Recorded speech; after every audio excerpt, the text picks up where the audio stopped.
imaginar mesmo, de maneira hipotética, apesar de ser nesta casa que hoje se encontram os depósitos recursais, a OAB nunca vai perguntar qual é o valor do depósito recursal para vocês. Então, vocês podem ficar tranquilos disso com relação ao exame, com relação até mesmo a concurso público. Vocês podem ficar absolutamente tranquilos com isso. Mas, o depósito do recurso ordinário, na casa de R$5.000, repito, é um teto máximo esse depósito recursal. Teto máximo.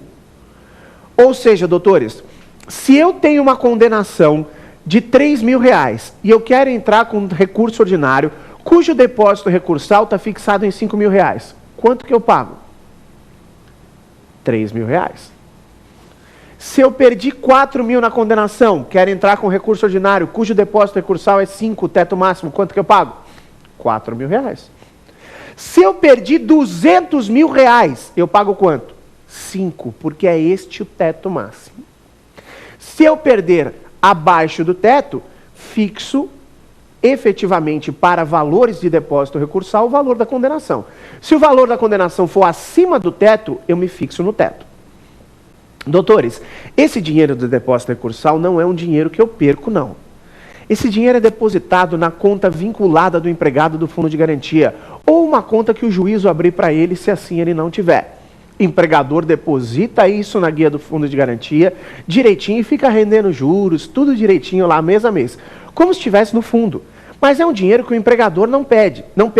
O empregado também não pode sacar, mas o empregador não perde esse dinheiro. Como assim, André? Vou explicar melhor para vocês. Tive uma condenação de R$52.000.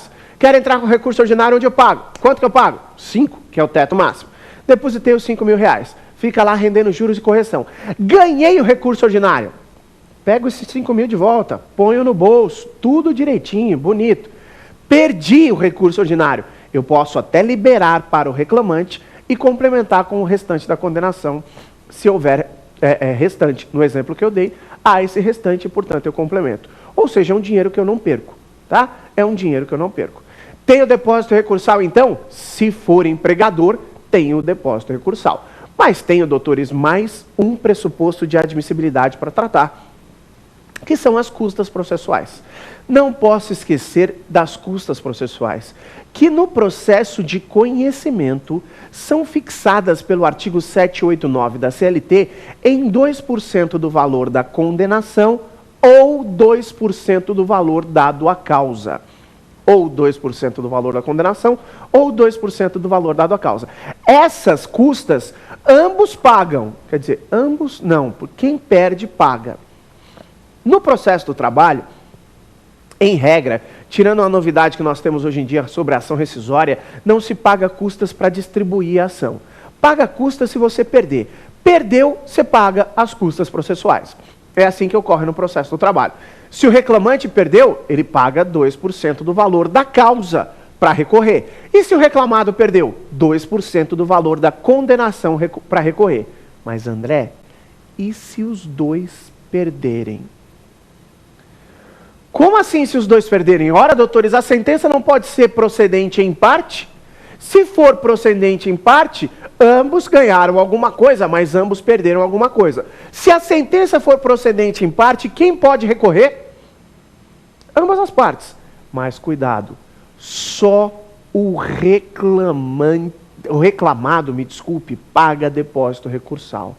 Se a sentença for procedente em parte, só o reclamado paga depósito recursal. Vocês ouviram o que eu estou querendo dizer? Eu vou repetir. Se a sentença for procedente em parte, só o reclamado paga depósito recursal. Apesar de ambos poderem recorrer, é só o reclamado que vai pagar o depósito recursal. Só ele arca com o depósito recursal, caso a sentença seja procedente em parte. Doutores, a esse conjunto de custas processuais e depósito recursal, a Justiça do Trabalho denomina de preparo. Este é o preparo na Justiça do Trabalho. Portanto, eu pergunto a vocês, no que consiste o preparo do reclamante que quer recorrer se a sentença for improcedente?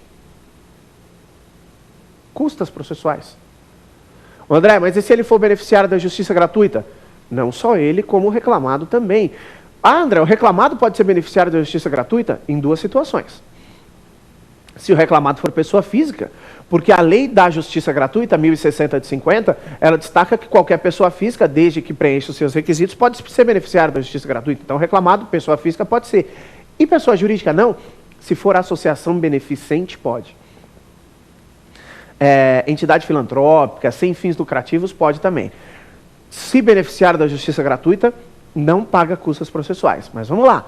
No que consiste o preparo do reclamante mesmo, se a ação for improcedente? O preparo do reclamante consiste em custas processuais. E no que consiste o preparo do reclamado? No que consiste o preparo do reclamado que quer recorrer? Custas e depósito recursal. Reclamado que vai recorrer não paga só custas, não. Paga custas e depósito recursal. O juízo de admissibilidade verificará que, neste caso, é a vara do trabalho, todos os pressupostos de admissibilidade e encaminhará isto ao Tribunal Regional do Trabalho, cujas razões serão analisadas para ver se há provimento ou não. Doutores, como eu falei para vocês, o recurso ordinário é um recurso que cai muito em provas. Qualquer prova, OAB, concurso público, nossa senhora, primeira, segunda fase de exame de ordem, cai direto, por um simples motivo. O recurso ordinário eu não tenho limite. Eu posso rediscutir o que eu quiser no recurso ordinário. O que eu quiser no recurso ordinário eu posso discutir. Eu não tenho limite, doutores, para discussão de recurso ordinário. Tem uma coisa importante que eu quero tratar com vocês. A diferença entre nulidade e reforma. Doutores, aquele efeito devolutivo em profundidade que o artigo 515, parágrafo 1º do Código de Processo Civil admite no processo do trabalho, em regra, não é admitido. André, explica isso para mim um pouquinho melhor? Claro, presta atenção. Vamos imaginar que eu tenho uma sentença na vara do trabalho e esta sentença, aliás, tem uma petição inicial. Fazer o caminho processual certinho para a gente visualizar e ilustrar esse negócio legal. Caminho processual. E neste caminho processual, o reclamante distribuiu a sua petição inicial. Reclamado contestou. Nessa petição inicial, ele está lá cobrando hora extra, verba rescisória. Após regular a instrução do feito, vem o juiz na sentença e o juiz julga a ação improcedente. Qual é a causa? Ele julga a ação improcedente por caracterizar a prescrição bienal. Ele fala, olha, o reclamante propôs a ação 2 anos e meio após a rescisão do contrato de trabalho.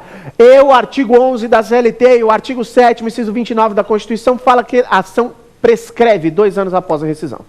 Ora, doutores, por óbvio, se ele caracterizou a prescrição bienal, ele analisou se era devida a hora extra e a verba rescisória?